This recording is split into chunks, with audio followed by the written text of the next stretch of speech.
Assalamualaikum warahmatullahi wabarakatuh.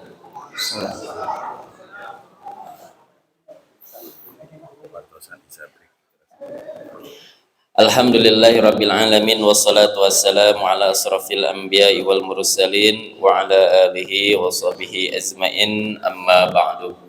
Alhamdulillahirabbil alamin, puji dan syukur marilah kita panjatkan kehadirat Allah Subhanahu wa taala.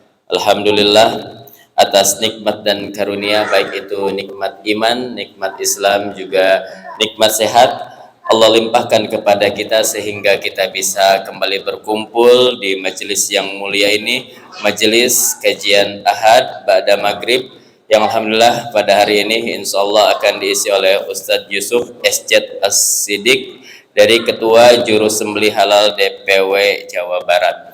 Salawat serta salam semoga tetap tercurah kepada baginda Nabi Muhammad sallallahu alaihi wasallam, kepada para sahabatnya, para tabi'in, para keluarga, hingga kepada kita selaku umatnya hingga akhir zaman.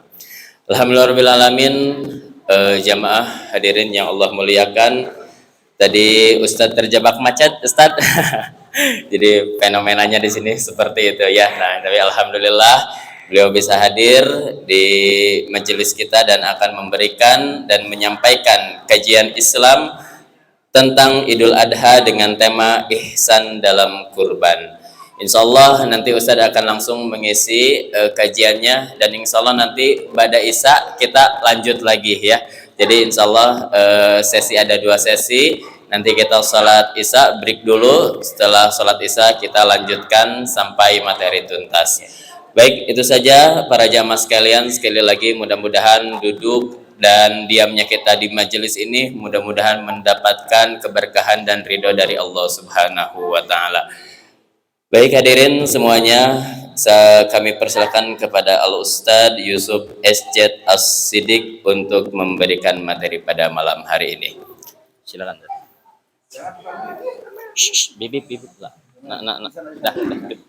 Dah. Assalamualaikum warahmatullahi wabarakatuh. Duduk. Innal hamdalillah nahmaduhu wa nasta'inuhu wa nastaghfiruh wa na'udzu billahi min syururi anfusina wa min sayyiati a'malina. May yahdihillahu fala mudilla lahu wa may yudlilhu fala hadiyalah. Asyhadu an la ilaha illallah wahdahu la syarika lahu wa asyhadu anna Muhammadan abduhu wa rasuluhu alladzi la nabiyya ba'dahu, amma ba'd. Qala Allah ta'ala fil Qur'anil Karim, a'udzu billahi minasyaitonir rajim. Wa likulli ummatin ja'alna mansakan liyadhkuru ismallahi ma razaqahum min bahimatil an'am. Wa qala Rasulullah sallallahu alaihi wasallam, innallaha katabal ihsanu ala kulli syai'in. Idza qata'tum fa ahsinul qitlah wa idza dabahtum fa ahsinul dhibha wal yuhidda ahadukum syafratahu wal yurida bihatahu. Bapak-bapak yang dirahmati Allah Subhanahu wa taala, puji dan syukur tentu adalah milik Allah yang telah mempertemukan kita dalam kesempatan yang insya Allah sah ijabah, Pak, karena turun hujan. Lamun ngabugu nafsu mahayangna tadi serumut ku simbot nuhana tadinya. Tapi Rasulullah menggambarkan man sa'ala katalikan yaltamisu talabul ilmi sallallahu alaihi tariqan ilal jannah. Barang siapa yang sa'alaka bersusah payah yaltamisu talabul ilmi, menyuangkan waktu mencari ilmu, sallallahu alaihi tariqan ilal jannah, maka Allah akan memudahkan dia masuk ke dalam syurga. Dan surga itu al-jannatu hurifas bil makarih wan naru hurifat bisyahawah, kan begitu ya. Surga itu selalu diliputi dengan sesuatu yang tidak menyenangkan. Keur hujan, maghrib, nu rek ceramah nata datang-datang kan pika keheuleuan. Tapi insya Allah mudah-mudahan waktu ijabah ini menjadikan kita bagian dari hamba-hamba Allah yang terpilih, menjadi orang yang dimudahkan untuk masuk ke dalam surga. Amin ya Allah ya rabbal alamin. Salawat serta salam semoga senantiasa dilimpahkan kepada Habibana wa Nabiyana Muhammad sallallahu alaihi wasallam, seorang pribadi yang akan senantiasa menjadi uswah dan qudwah kita ila yaumil qiyamah. Bapak-bapak yang dirahmati Allah, hari ini saya diundang oleh Bapak Aib dan rekan-rekan untuk hadir di sini. Sebetulnya pelatihannya sudah disampaikan sama tim kemarin, tapi memang tidak ada alasan kita untuk memperkecil silaturahim, kan begitu ya. Karena man khairun nas gitu. Khairukum man dzakarallahu bikum ilallah. Orang yang terbaik di antara kalian itu adalah yang ketika bertemu itu saling mengingatkan kepada Allah Subhanahu wa taala. Kalau saya diundang mancing mungkin saya nolak, Pak. Diundang ngaliwat oke, pasti nolak, tapi gak kebuli. Mending kebuli mending lewat haji.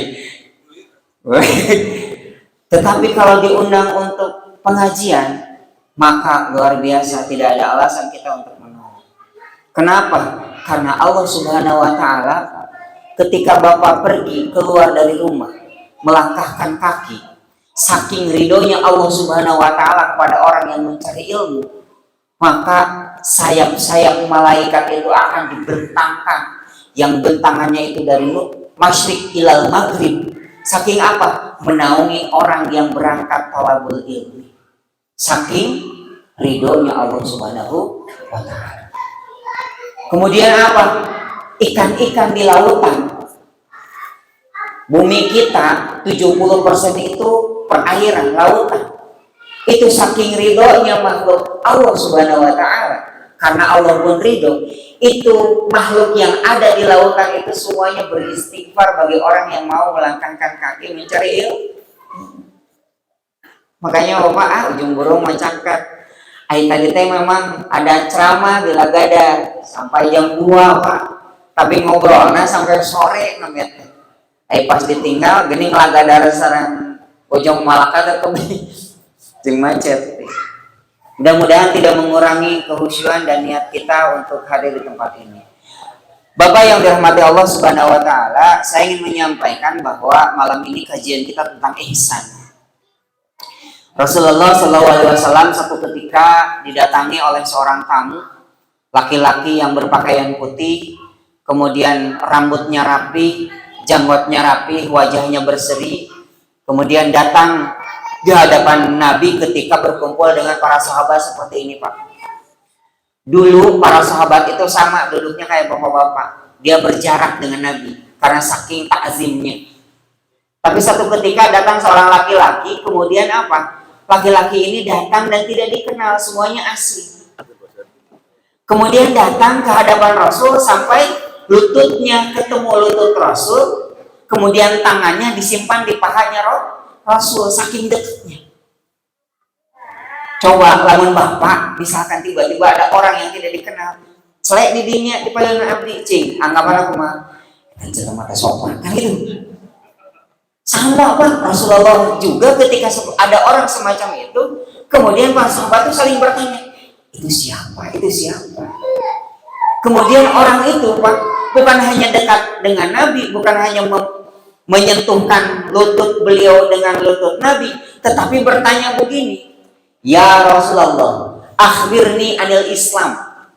Kemudian kata orang tersebut, ya Rasulullah, gambarkan aku tentang Islam. Ketika Rasulullah menjawab, al-Islamu huwa an tashhada la ilaha illallah wa tuqimu wa anna Muhammadar Rasulullah wa tuqimu sholata wa tu'ti zakata wa tasuma ramadhana wa tuhijjul baita man istata'a ilaihi sabila. Dijawab berukun Islam, eta jalmi naros teh nyebabkeun sodaqta. Bener anjir. Cek sahabatnya, ieu jelema nya nanya, geus nanya enggak bener teh saeu kieu. Kemudian, ya Rasulullah, akhbirni anil iman. Gambarkan aku tentang iman. Al-imanu huwa antumina billahi wal yawmil antumina billahi wa malaikatihi wa kutubihi wa rasulihi wa bil qadari wa bil yawmil akhiri wa bil qadari khairihi wa syarrihi min Allah ta'ala, kata Nabi. Yang jawaban kedua, sodaqta, benar ya Rasulullah. Tidak berhenti di situ, bertanya lagi, ya Rasulullah, akhbirni anil ihsan. Gambarkan aku tentang ihsan. Al-ihsanu huwa an ta'budallaha ka'annaka tarahu fa illam takun tarahu fa innahu yaraka. Ihsan itu adalah kamu beribadah kepada Allah seperti engkau melihat Allah. Dan kalau engkau tidak mampu melihat Allah, maka engkau merasa dilihat oleh Allah. Dan orang tadi mengatakan sodaqta, benar ya Rasul. Nah, ada terusannya tapi tidak saya jelaskan, Pak. Maksud saya, kali ini kita akan membahas ihsan karena ihsan ini adalah satu keutamaan. Jadi kalau Bapak sholat perintah Nabi itu bukan hanya menegakkan sholat di tepat waktu, tetapi sampai Nabi itu mengatakan khudu zinatakum, Rasulullah dalam Al-Quran disebutkan khudu zinatakum inda dakhala masjid. Baguskan pakaianmu ketika engkau memasuki masjid. Maksudnya apa? Harus ihsan. Ihsan itu apa? Ihsan itu adalah kamu ketika beribadah apapun serasa kamu tuh melihat Allah. Kalau Bapak bekerja kemudian dilihat oleh atasan kita, maka biasanya lebih khusyuk, lebih serius dan lain sebagainya. Maka orang yang khusyuk dalam ibadah, orang yang ihsan dalam ibadah itu kelihatan, Pak, dari berangkatnya ke masjid, dari cara wudunya, dari tata cara masuk masjidnya, sudah kelihatan. Gitu. Wuduna kan aya anu keceprek-keceprek. Asal basi eta anak abdi. Udah wudu belum? Sudah. Mana rambutnya basah? Ari pandangan teh sukun teh gitu. Kemudian datang ke masjid, pakaiannya pun pakaian untuk sholat.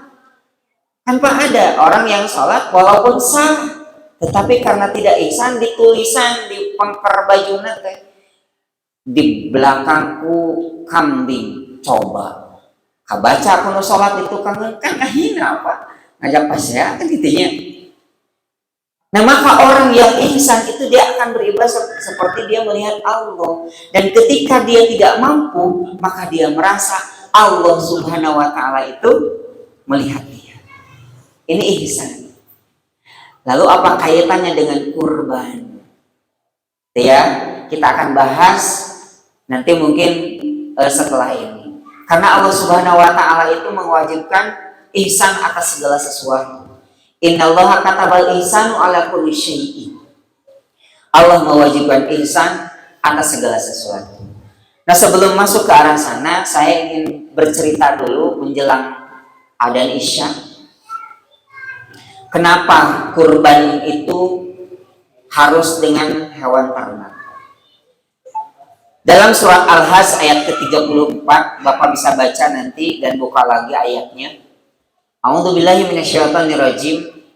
Wa likulli ummatin ja'alna mansakan liyadhkuru smallahi ma razaqahum min bahimatil an'am. Bahwa Allah Subhanahu wa Ta'ala sudah mewajibkan kurban wa likulli ummat, pada setiap umat. Maksudnya apa? Sebelum ada Islam pun itu sudah ada kewajiban kurban. Bapak ingat ketika Allah Subhanahu wa Ta'ala memerintahkan ya ayyuhalladzina amanu kutiba alaikumusiyam kama kutiba alal ladzina min qablikum. Kenapa bahasanya tidak paroh, tidak diwajibkan, tidak diperlukan, tapi dengan bahasa kutiba? Bahasa kutiba itu adalah kadangkala memang langsung perintahnya dari Allah, merasa bahwa itu adalah perintah Allah, dan kadangkala kutiba itu yang memerintahkannya selain Allah, tapi dia melaksanakan. Orang berpuasa ada yang perintah Allah, ada juga yang perintah selain Allah. Siapa di antaranya? Orang yang mau operasi disuruh puasa, wajib puasanya. Tapi sama siapa? Sama dokter, kan begitu. Kemudian orang Nasrani dia berpuasa, siapa yang mewajibkannya? Bukan Allah, tapi agama mereka, pendeta mereka. Makanya berbeda dengan ibadah saum dengan kita. Saumnya orang Nasrani itu kalau dia makan satu piring, kalau dia sedang berpuasa jadi setengah piring. Orang dulu Pak, orang dulu di kita, dia berwajib berpuasa, tapi siapa yang mewajibkan? Dirinya sendiri, sehingga ada istilah puasa mati geni. Pernah dengar Pak? Tidak makan, tidak minum, duduk pinggir sungai tanpa beratap, kan gitu. Itu sama puasa. Maka kata kutiba itu seringkali datang kewajibannya bukan hanya dari Allah, tapi merasa bahwa itu kebutuhan, maka lahirlah kata kutiba. Walikul ummatin ja'alna mansakan liyadhkuru smallahi ma razaqahum sama. Ternyata ketika ditemukan dalam sejarah peradaban dunia, kurban ini sudah dikenal oleh semua peradaban yang ada di muka bumi ini. Di Mesir ada sebuah peradaban namanya peradaban Sungai Nil. Bangsa Mesir yang dia punya sisa peradabannya sampai hari ini ada piramida. Piramida itu disusun dari batu yang beratnya 2,5 ton, Pak. Disusun sampai ke atas dan dibuatnya itu selama 7 turunan. Bayang 7 turunan, Pak. Kakeknya, cucunya baru selesai. Dan buat apa? Bukan istana, itu kuburan. Kuburan buat rajanya. Nah di Mesir peradabannya tinggi dan mereka mengenal persembahan, mengenal pengorbanan, mengenal kurban. Yang dikorbankannya apa? Perempuan-perempuan cantik yang masih gadis, kemudian dibawa ke Sungai Nil, di situ ditenggelamkan untuk persembahan kepada dewa Sungai Nil. Di Amerika Latin ada peradaban Indian, ada Maya, ada Inka, ada Aztec. Bahkan Aztec ini baru hancur abad 15 Masehi. Itu dikenal setiap tahun sama, Pak, ada pengorbanan. Tapi yang dikorbankan apa? Manusia, perempuan dibawa ke sebuah bangunan bernama zigurat. Di atas zigurat ini manusia ini ditusuk, Pak. Disusuk dadanya, dibuka, diambil jantungnya, kemudian dimakan oleh si pendeta. Untuk apa? Persembahan kepada dewa matahari. Karena dalam pandangan mereka darah itu jadi bahan bakarnya matahari. Kemudian di mana lagi? Di Skandinavia ada satu bangsa bernama suku Viking, suku Viking, lain Persib. Suku Viking itu suku perompak, Pak. Dia perompak di lautan. Dia setiap tahun sama korban. Korbannya apa? Orang soleh di lingkungan mereka. Kalau ada pendeta-pendeta, pemuka agama, pokoknya bala lager, tewan, dibawa ke laut, ditenggelamkan untuk dewa perang mereka, namanya dewa Odin. Kemudian di Nepal sampai hari ini, di Nepal itu di Tuan Bojong Malaka lah. Di Nepal itu di Tibet, Pak, setiap 3 tahun atau 5 tahun sekali itu ada pengorbanan 8.000 sampai 10.000 ekor lembu sapi yang kecil itu dikorbankan, ditebas kepalanya sampai hari ini. Sempat dilarang, tapi hari ini dibangkitkan lagi budaya itu untuk pengorbanan kepada dewa-dewa mereka, dikurang dan sudah dipotong, dikelilingkan di kuil tersebut darahnya dan dibiarkan begitu saja. Kemudian terakhir yang ingin saya ceritakan, di Indonesia ternyata pengorbanan itu pun dikenal. Makanya ada istilah ruatan. Apa ya? Dipotong hewan kemudian dikubur kepalanya. Ada istilah larung, dipotong kerbau kepalanya dilarungkan di lautan. Kemudian ada istilah sesaji, ada istilah tumbal. Dan itu selalu berkaitan dengan pembunuhan, penyembelihan, pengorbanan. Maka Nabiullah Ibrahim di abad ke-18 sebelum Masehi, perjalanan kurban itu awalnya apa? Beliau diperintahkan oleh Allah Subhanahu wa taala untuk menyembelih Nabi Ismail alaihissalam. Nabi Ibrahim itu perintah untuk menyembelih Nabi Ismail. 3 malam berturut-turut beliau diperintahkan yang sama. Yang bikin ragu bukan menyembelih anaknya, Pak. Bukan ragu karena ini benar tuh Allah memerintah itu. Bukan. Karena pada saat itu menyembelih, mengorbankan manusia dianggap sesuatu yang biasa. Tapi yang jadi berat buat Nabi Ibrahim ada sifatul basyariyah dari diri seorang nabi. Sifatul basyariyah itu sifat menang, sifat yang jais, boleh ada dan boleh tiada dari seorang rasul. Karena apa? Beliau punya anak Itu dari pernikahan kedua, dan itu juga melalui perjuangan yang luar biasa, Pak. Jadi menikah dengan Siti Sarah tidak dikarunia anak. Selama 80 tahun berdoa minta keturunan tidak dikasih. Akhirnya apa? Siti Sarah menikahkan beliau dengan Siti Hajar. Jadi nu saya teh dinikahkeun Pak Haji ku istrina sanes milarian nyalira. Tah sesudah itu apa? Punya anak namanya Ismail. Sesudah punya anak Pak dari Babilonia, dari Irak, diuji. Kemudian apa? Siti Sarah mulai cemburu, makanya disuruh hijrah. Hijrah dari mana? Dari Irak, dari Babilonia ke Makkah. Dan itu perjalanan kurang lebih 4 bulan jalan kaki. Sehingga katanya dikisahkan bahwa beberapa puluh ekor kambing sebagai bekal. Di kampung mah daya WA, daya kendaraan. Di itu teh kumaha kaayana terang. Sudah datang di Mekah ditinggalkan. Sampai Siti Sarah mengatakan, Siti Hajar mengatakan, "Wahai Nabiullah, engkau meninggalkan kami karena Sarah atau karena perintah Allah?" Kata Nabiullah Ibrahim, karena perintah Allah. Maka dibiarkan. Dan di Mekah itu Pak, tidak seperti sekarang. Tidak ada tanaman, tidak ada air, tidak ada orang gitu. Karena di situ itu hanya ada pertemuan 1 tahun 2 kali. Dan festivalnya paling besar itu ketika ibadah haji atau di musim haji. Dulu ada musim haji, ada, tapi tawafnya tidak berpakaian, alias telanjang. Gitu.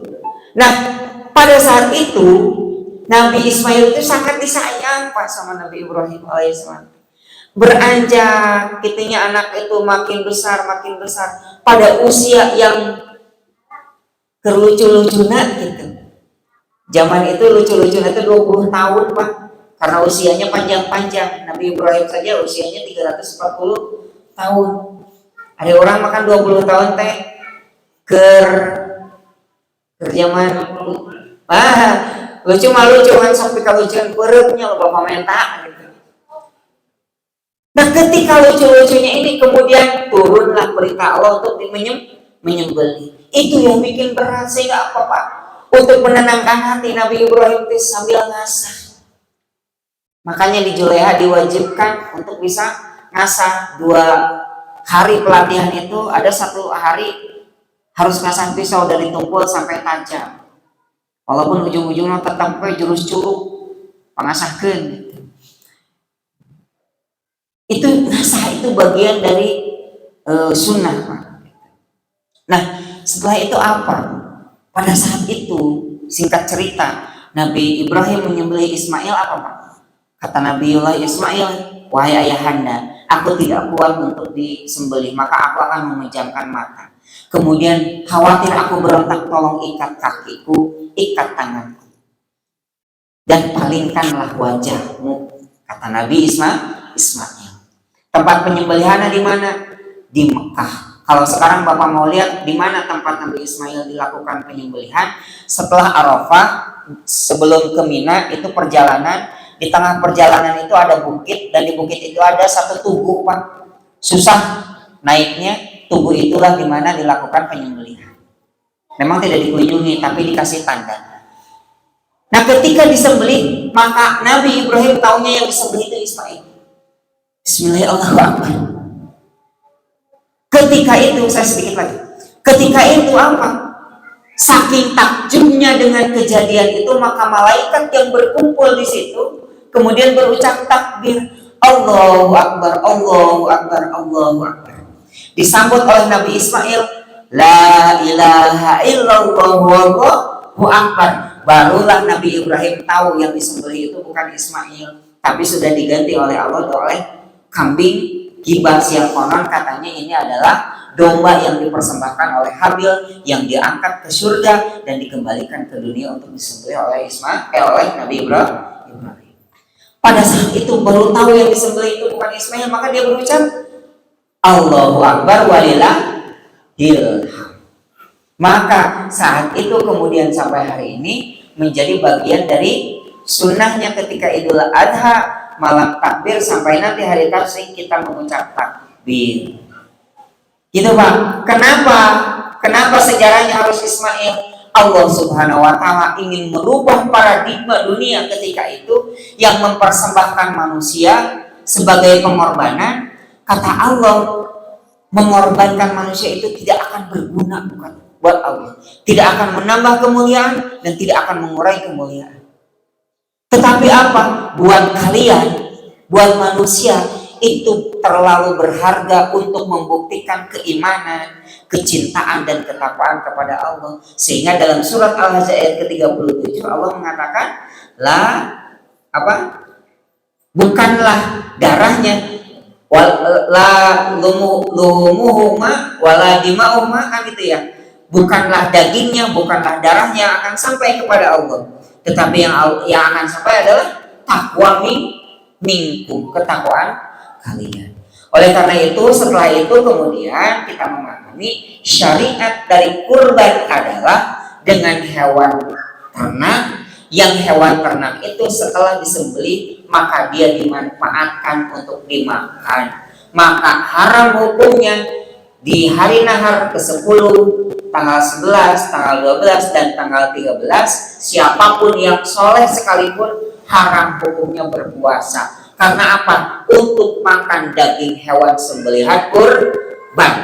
Agar apa? Membedakan kurban kita dengan kurban umat-umat sebelumnya. Terakhir, sebelum sholat isya, Pak, ketika hewan kurban itu disembelih, yang terucap malaikat, yang terucap Nabi Ismail, yang terucap oleh Nabi Ibrahim alaihissalam, itu takbir, takjub kepada Allah Subhanahu wa taala, bukan istighfar. Jadi lamun aya panitia kurban atau kegiatan kurban, panitia atau peserta astagfirullahaladzim, berarti ada yang salah. Astagfirullah, eta muncit namun kitu patut gitu. Astagfirullah eta panitiana, astagfirullah eta ustadna gitu. Astagfirullah, tapi kadang teh ngomong batur, berarti ada yang salah. Maka hari ini mudah-mudahan kita perbaiki. Kita perbaiki salah satunya bagaimana ihsan dalam kegiatan kurban, supaya apa? Setelah kurban itu yang diagungkan itu Allah Subhanahu wa taala. Barangkali Bapak sesi pertama itu dulu, mohon maaf, nanti kita sambungkan. Mudah-mudahan istiqomah dan tidak pulang, karena saya pun pulangnya jauh, jadi Bapak-bapak udah deket mamanya tuh maksa. Demikian, kita sambung lagi setelah salat isya. Billahi taufiq wal hidayah. Wassalamualaikum warahmatullahi wabarakatuh.